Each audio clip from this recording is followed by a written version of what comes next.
여러분 반갑습니다.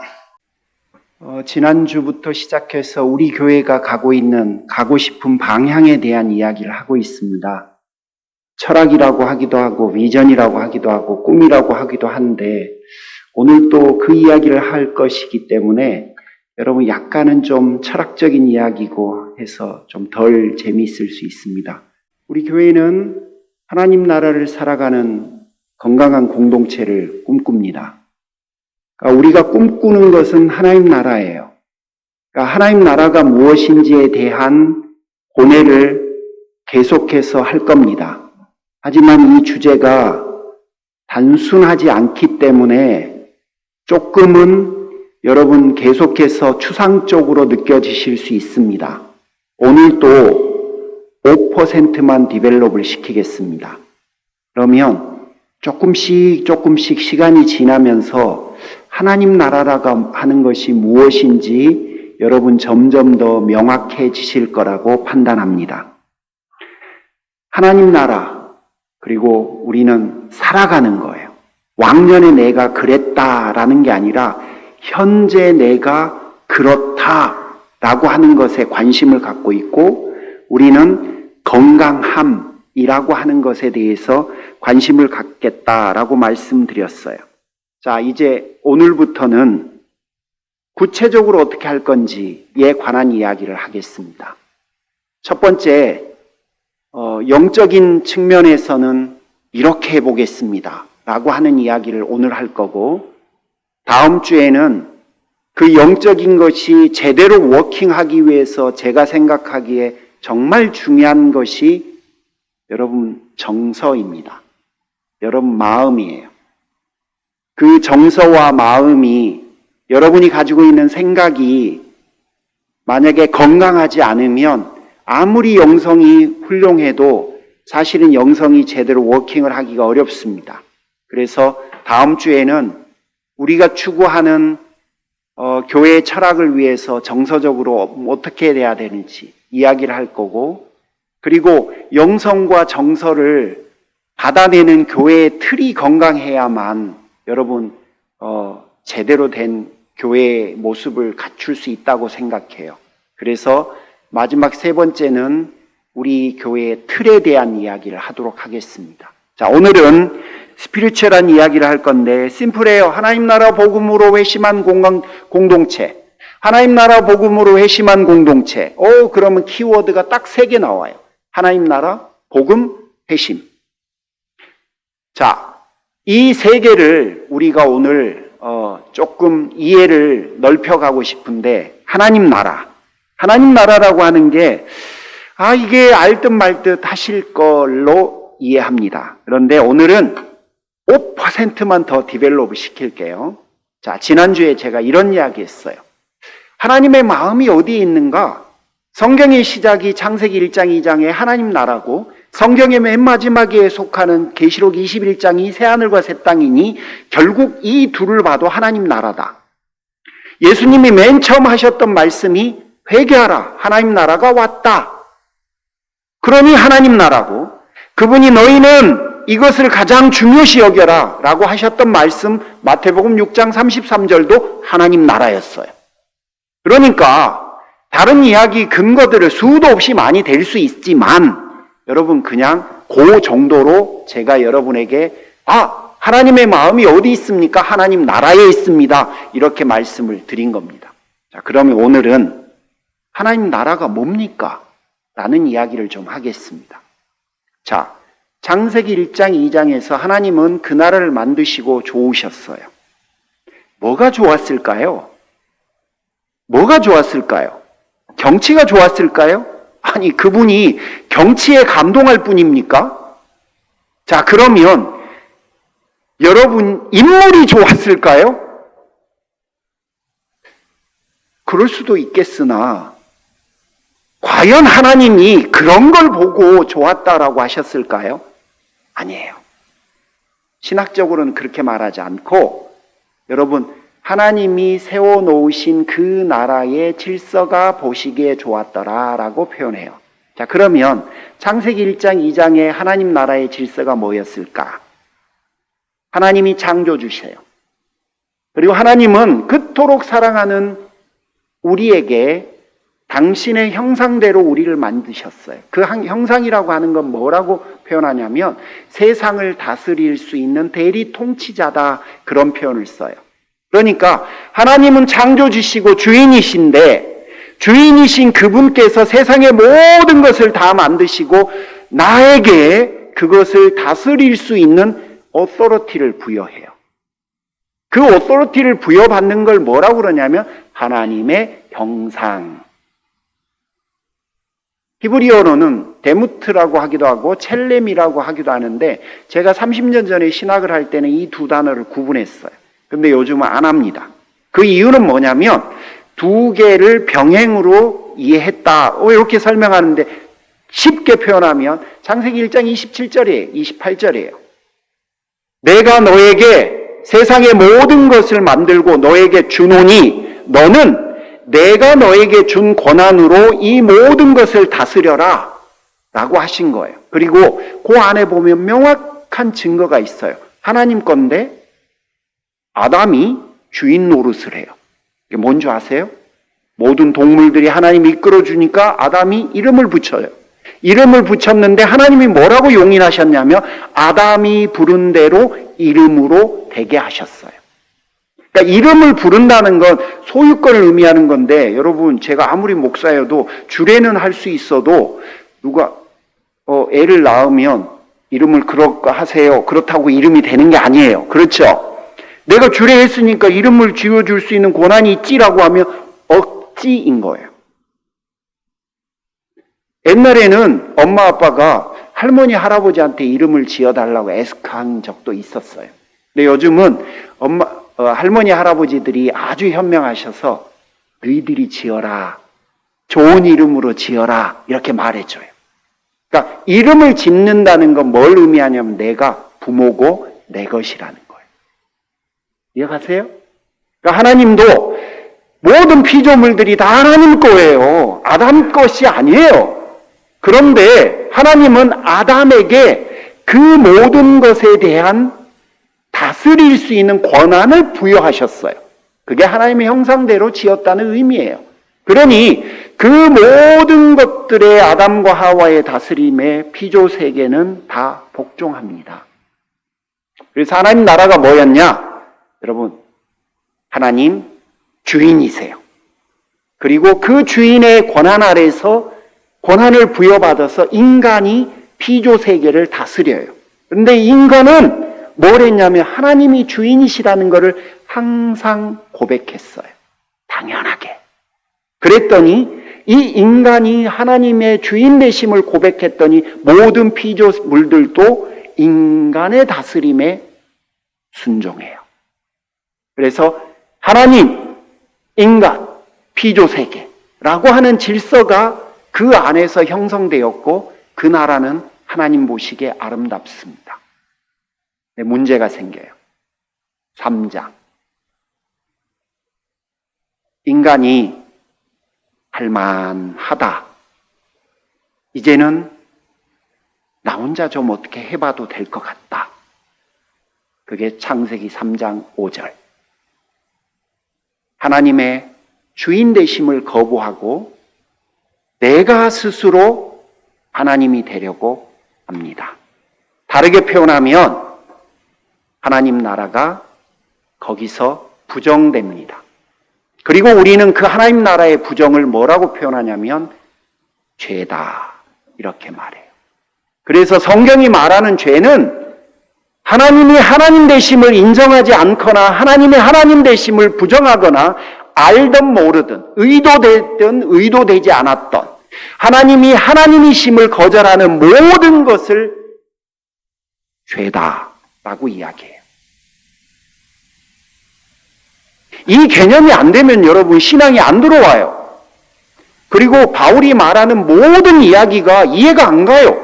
로마서에서 나는 비교적 하나님 앞에서 아니면 세상 앞에서 아름답게 살려고 하는데 사람들이 나를 향해서 당신은 죄인, 이러니 얼마나 기분이 나빠요. 내가 왜 죄인이야? 당신이 나를 어떻게 알았다고 죄인이야? 이렇게 되는 거죠.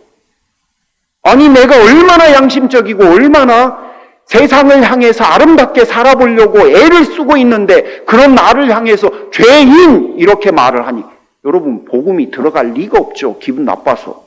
저라도 그 복음 안 듣겠어요. 이게 다 우리가 잘못 이해한 데서 오히려 벽을 만들고 있는 거예요. 성경이 말하는 죄는 그런 걸 말하지 않아요.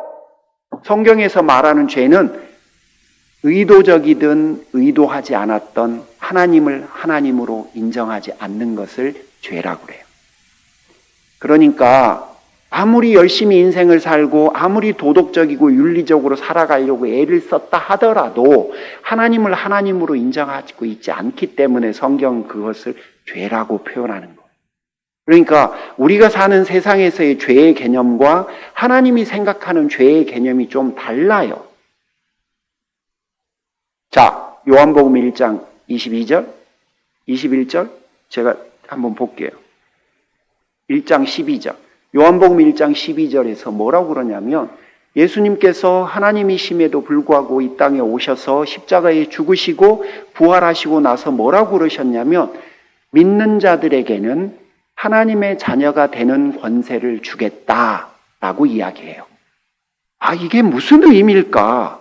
아니, 갑자기 느닷없이 하나님의 자녀가 되는 권세 이야기를 왜 하셨을까? 이게 바로 하나님 나라와 관련이 있는 거예요.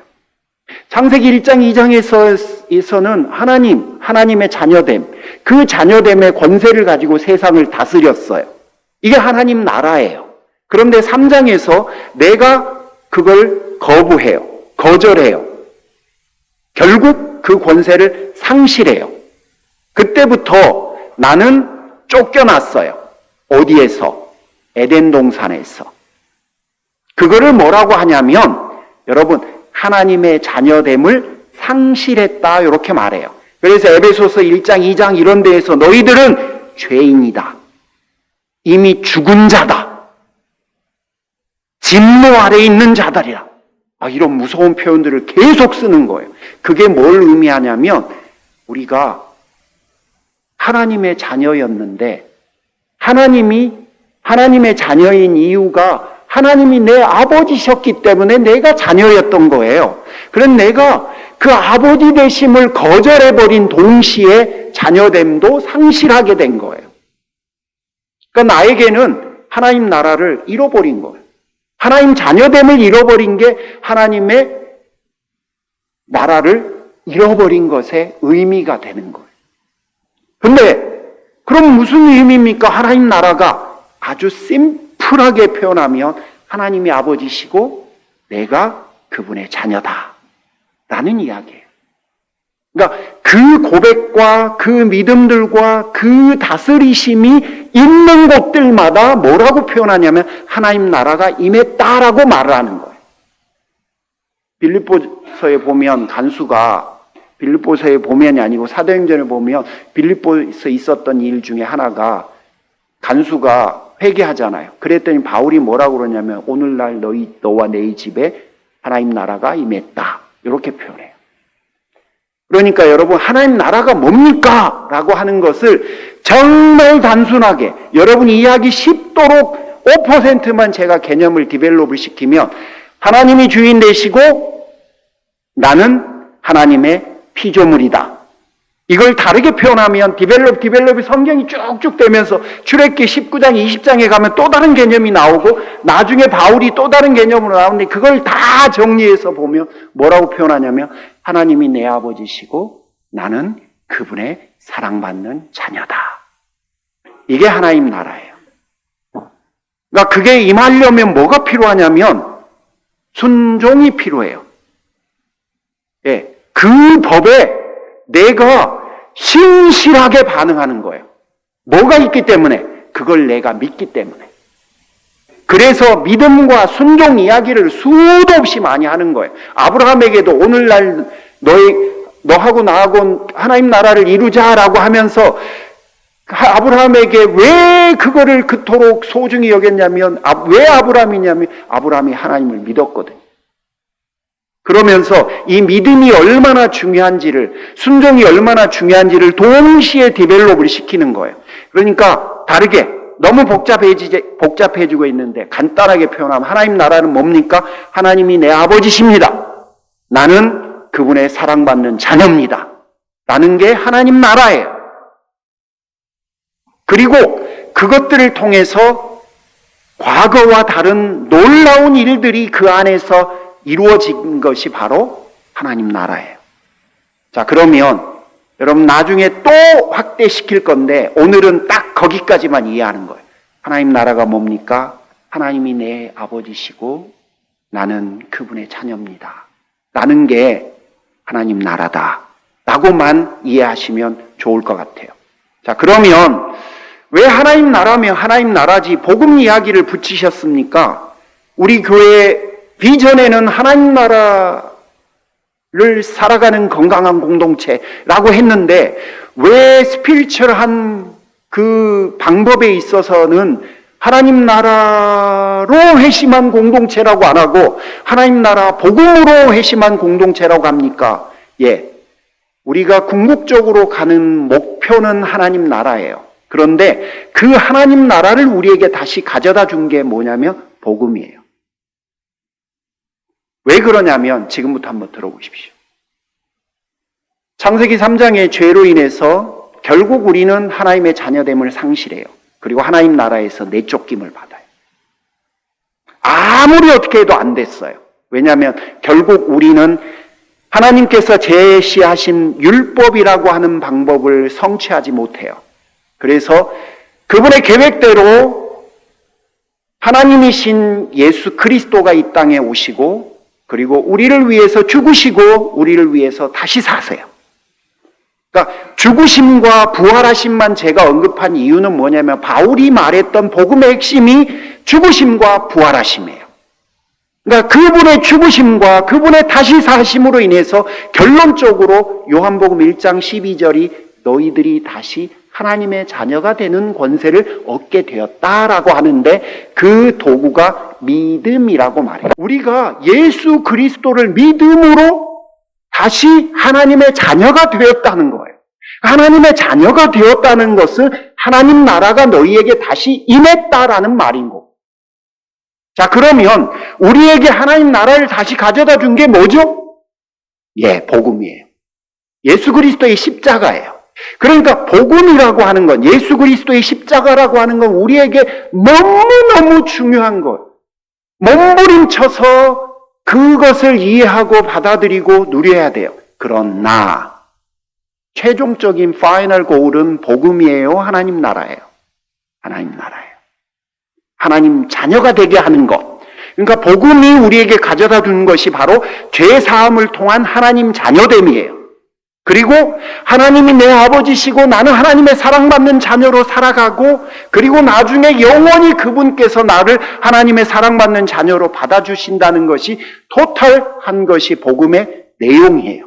그러니까 결국 이론적으로 하면 복음은 우리에게 하나님 나라를 가져다 주었어요. 그리고 우리는 지금 하나님 나라를 살아가는 거예요. 그러니 우리가 목표로 한 것은 복음을 통해서 하나님의 자녀가 되었고 하나님의 자녀가 되었으니 하나님 나라를 살아가는 것이 우리에게 있어서 가장 중요한 목표가 되는 거예요. 이해가세요?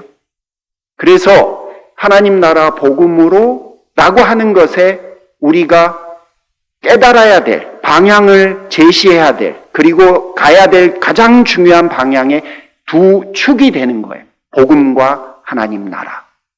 따라서 우리 교회는 복음과 하나님 나라에 대한 관심을 지속적으로 갖게 될 거예요. 자, 여러분 중에는 이미 복음을 받아들인 분들이 대다수세요.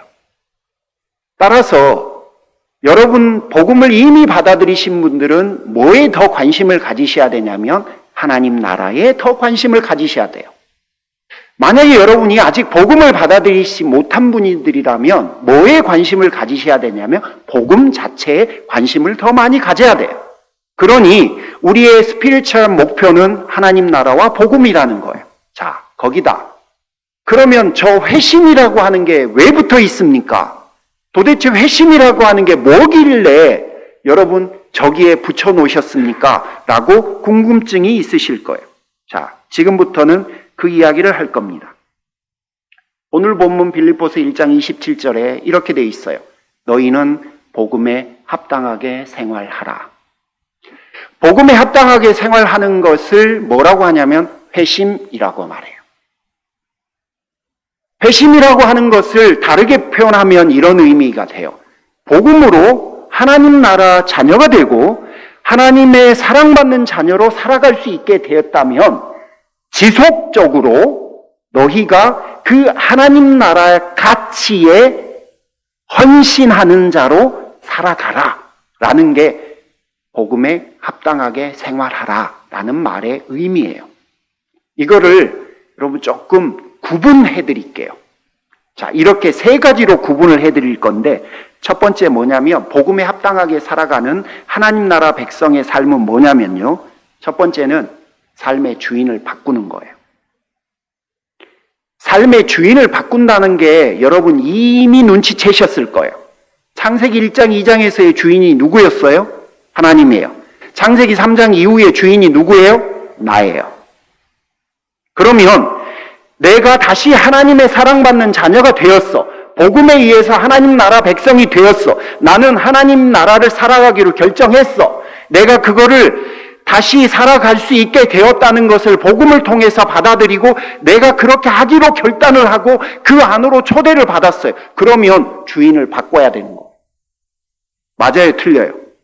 그렇죠? 그러면 나를 주인 삼고 있었던 모습이 무엇인지 여전히 내 안에 남아있을 게 뻔하니까 이제는 그것을 내가 주인 삼고 있는 것을 하나님이 주인 되시기로 자꾸 주인 되심을 이양해야 되는 거예요. 그걸 주권을 이양하는 거예요. 내 마음대로 하던 것에서 하나님 뜻이 무엇인지를 발견하고 그렇게 살아가려고 애를 쓰는 것이 복음에 합당하게 살아가는 삶의 첫 번째 모습이겠죠. 당연한 결론 아니에요? 두 번째, 기준을 바꾸는 겁니다. 기준. 나는 지금까지 몰랐어. 복음도 몰랐고 하나님 나라도 몰랐어. 나는 그렇게 살아가는 게 당연한 거라고 생각하고 잘 살아가는 거라고 생각했어. 왜 그러냐면 다 그렇게 교육받았고 다 그렇게 하고 있고 다 그래야만 한다고 말하니까. 그게 뭐였냐고? 상식. 사람들의 길. 누구나 살아오고 누구나 그래야 된다고 말했던 것. 그걸 가지고 내가 살아갔던 거예요. 그걸 기준으로. 그런데 내가 알아버렸어요. 복음과 하나님 나라로 인해서. 내가 살아가야 될 기준은 그게 아니라는 걸 내가 알아버린 거예요. 그게 뭐냐? 하나님의 말씀. 그분이 나에게 제시한 기준. 그 기준을 기초로 해서 내가 살아가야 하는 사람이라는 거를 내가 깨달은 거예요. 그러면 그 다음부터 우리는 어떻게 해야 돼요? 당연히 상식에서 하나님의 말씀으로 내 삶의 기준을 바꿔야죠. 그게 바로 복음에 합당하게 살아가는 하나님 나라를 살아가는 성도들의 모습이어야 돼요. 세 번째, 목표를 바꾸는 겁니다. 저는 초등학교 때 꿈이 뭐냐라고 했더니 초등학교 때 꿈은 뭐였지 아세요? 여러분도 대부분 그랬을 거예요. 김기수 집사님 초등학교 때 꿈이 뭐였어요? 저하고 혹시 비슷하려나? 저는 대통령. 난 초등학교 때 대통령이 꿈이었어요. 왜냐하면 그때는 그 정도는 꿔야지. 근데 중학생이 되니까 굉장히 현실적으로 변했어요. 안 된다는 걸 알았어요. 바뀌었어요. 그 다음에 대학 때에도 여러분 제가 대학 때 꿈꿨던 게 뭔지 아십니까? 제가 얼굴 보니까 좀 그렇게 보이지 않아서 제가 신림동에서 좀 살았습니다. 뭘 꿈꿨는지 아시겠죠? 네, 그랬습니다. 저는 찢어지게 가난한 우리 집이 너무 싫었어요. 저희 아버지가 대학을 딱 합격해놓고 때가 되니까 저희 아버지가 뭐라고 하셨냐면 오직 했으면 그런 말씀 하셨겠어요만.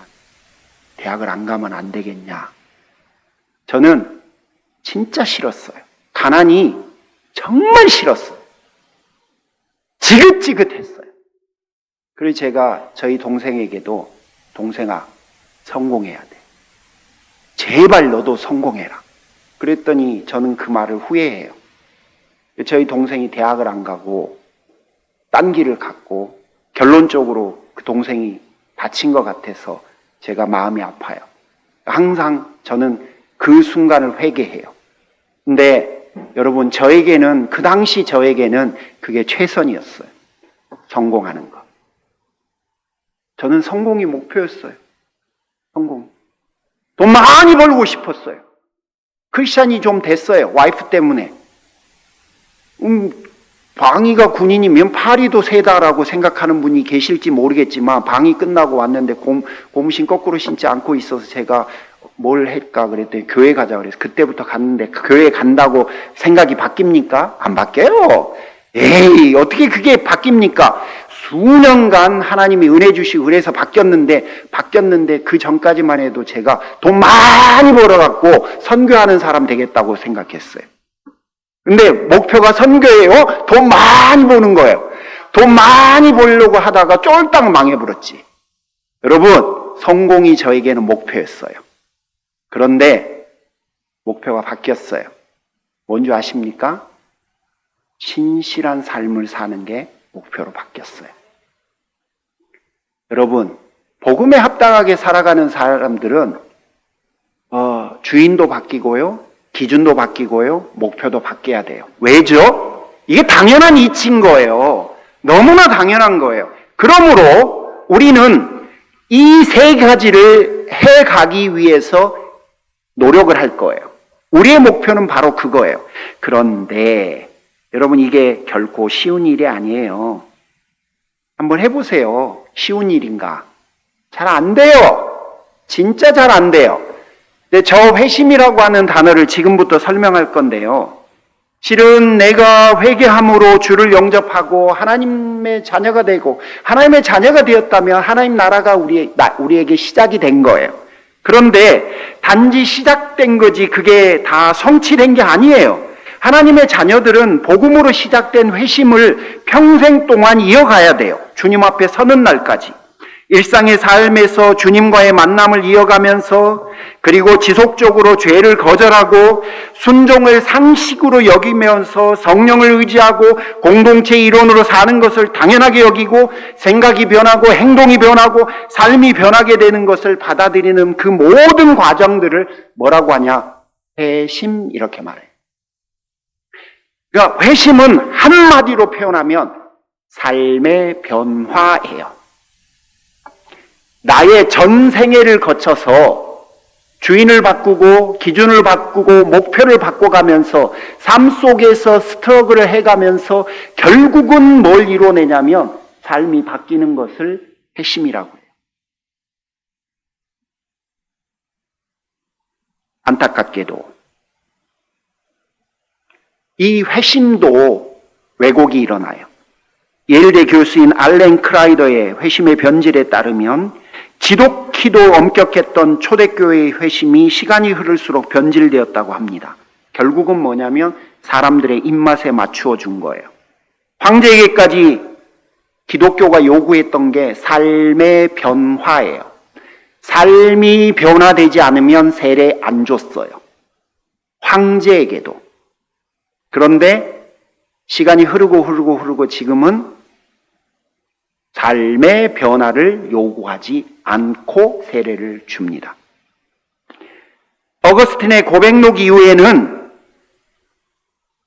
변화보다는 어떤 체험을 했는지를 강조하는 것처럼 변질돼 버렸어요. 고백이 성경의 목표인데, 그것도 삶의 변화를 통해서 고백하는 게 목표인데, 어떤 체험을 했는지를 더 강조해버리고 그거를 더 가치 있는 걸로 말해버렸어요. 구체적인 변화가 회심의 목표인데 삶의 변화가 아니라 마음의 변화로 축소시켜버렸어요. 구원의 확신만 있으면 삶의 변화까지는 요구 안 하는 걸로 변질되어 버렸어요. 여러분 잘 들어보시면 알겠지만 제가 구원의 확신이란 표현을 거의 안 써요. 이유가 있어서 그런 거예요. 구원의 확신은 여러분 어떤 시작일 수 있어요. 그런데 그건 목표가 아니에요. 마지막 끝이 아니에요. 마지막 끝은 구원의 확신이 아니라 구원의 확신은 시작일 뿐이고 삶의 변화가 끝인 거예요. 지속적인 삶의 변화. 내가 여전히 주인으로 삼고 있는 어떤 영역을 다시 그 주인 되심을 하나님 앞에 올려드려요. 내가 여전히 목표로 하고 있는 어떤 것들의 왜곡됨을 발견하고 그걸 바꿔 내가 가지고 있는 기준을 바꿔 이 모든 영역들을 계속해서 생각을 바꾸고 그 생각이 바뀌면 행동이 바뀌고 행동을 바꾸다 보면 궁극적으로 삶이 변화되어지는 것을 목표로 하는 거예요. 목사인 저는 여러분이 가지고 있는 마지막 그 삶의 변화를 관찰하는 사람입니다. 그러니까 누군가에게 보면 생각이 바뀌는 게 보여요. 그러면 어떻게 행동을 바꾸는지를 제가 관찰합니다. 그리고 그 사람의 인생이 어떻게 바뀌는지를 봐요. 전 그렇게 여러분을 돕는 사람입니다. 그러니 회심이 우리에게 있어서 중요한 목표가 돼야만 해요. 자, 오늘 말씀을 여러분 지금까지 긴 이야기를 했는데 한번 머릿속으로 다시 한번 정리를 해보시죠. 복음이 가져다 준 하나님 나라. 복음이 나를 다시 하나님의 자녀되게 하셨어요. 그러면 나는 이제 그 복음을 가지고 복음에 의해서 하나님 나라를 살아가요. 하나님 나라를 살아갈 때 내가 하나님의 사랑받는 자녀로 그분이 나의 아버지 되어주심을 누리면서 인생을 살아갈 수 있는 거예요. 그러니 나에게 얼마나 일상이 즐겁고 기대되겠어요. 얼마나 스릴 넘치고 행복하겠어요. 얼마나 소망이 있겠습니까? 그래서 성도의 삶은 즐거울 수밖에 없는 거예요.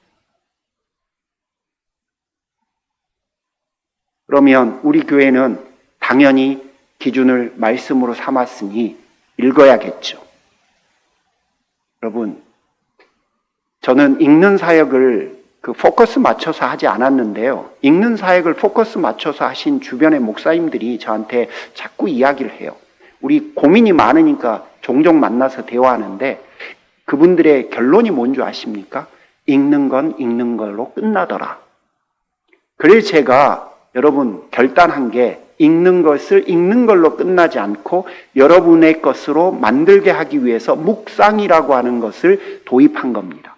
죽기 살기로 그걸 내 것으로 만드는 거.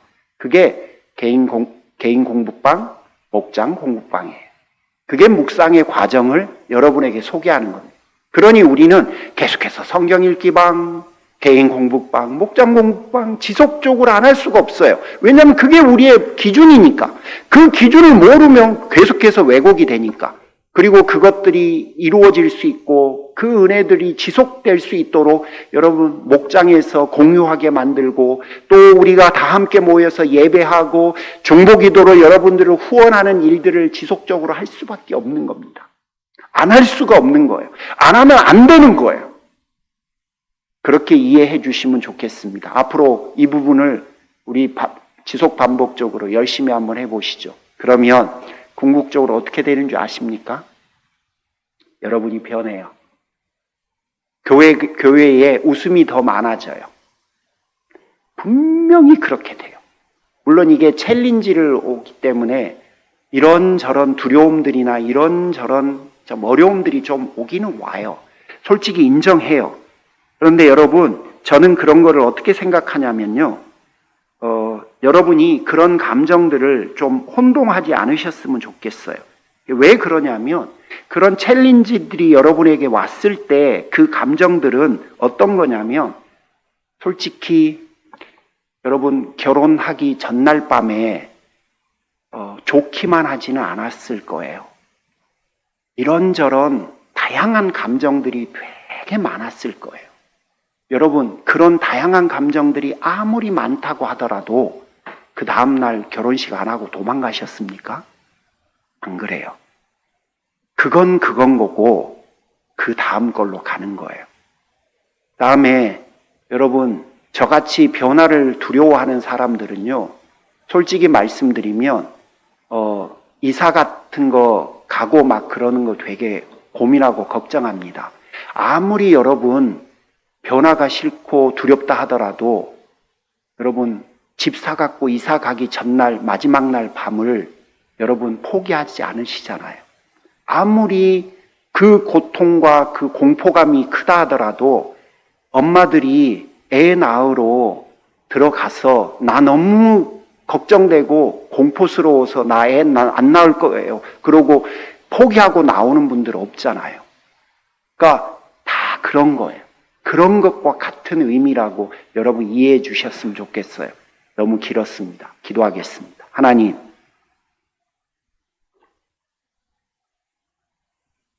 우리는 교회가 가야 될 그 방향으로 가고 싶습니다.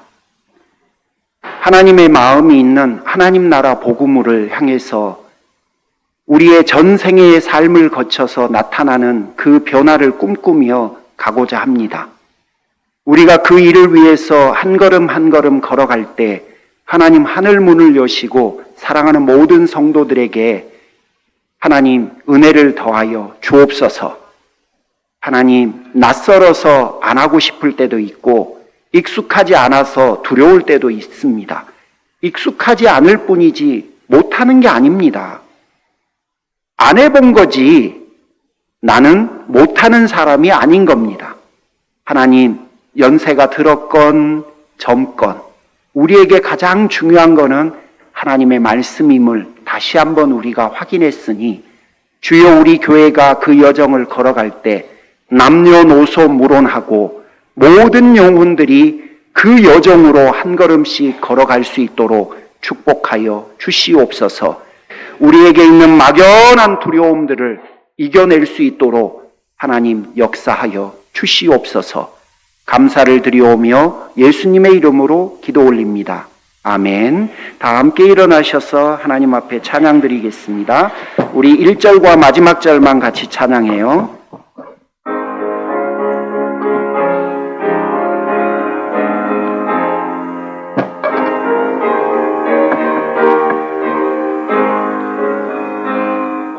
내 영혼 편히 쉴 곳과 풍랑이로도 안전한 복음 폭풍까지도 다스리시는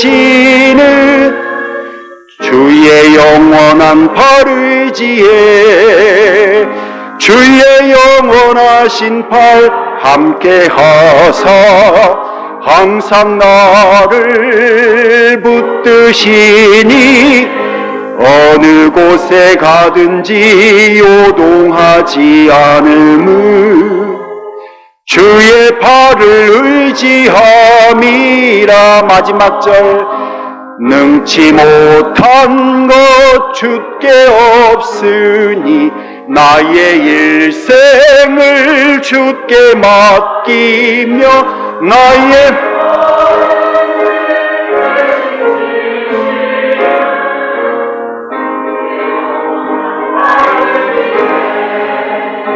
주의 영원하신 팔 함께 하사 항상 나를 붙드시니 어느 곳에 가든지 요동하지 않음은 주의 팔을 의지함이라.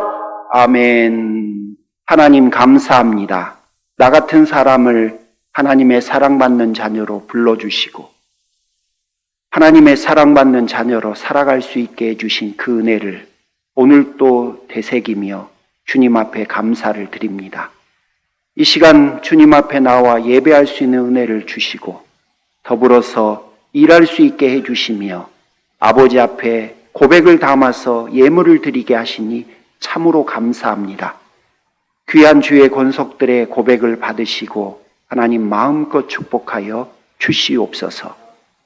이제는 우리 주 예수 그리스도의 은혜와 하나님 아버지의 그 크신 사랑하심과 성령님의 감화감동 내주 충만 역사하심이 하나님 나라 복음으로 회심하는 건강한 공동체가 되기로 결단하는 사랑하는 모든 성도들에게 그 여정에 내가 함께 해야 되는 것이 상식임을 깨닫는 사랑하는 성도들에게 지금부터 영원토록 함께 하시기를 간절히 축원하옵나이다. 아멘.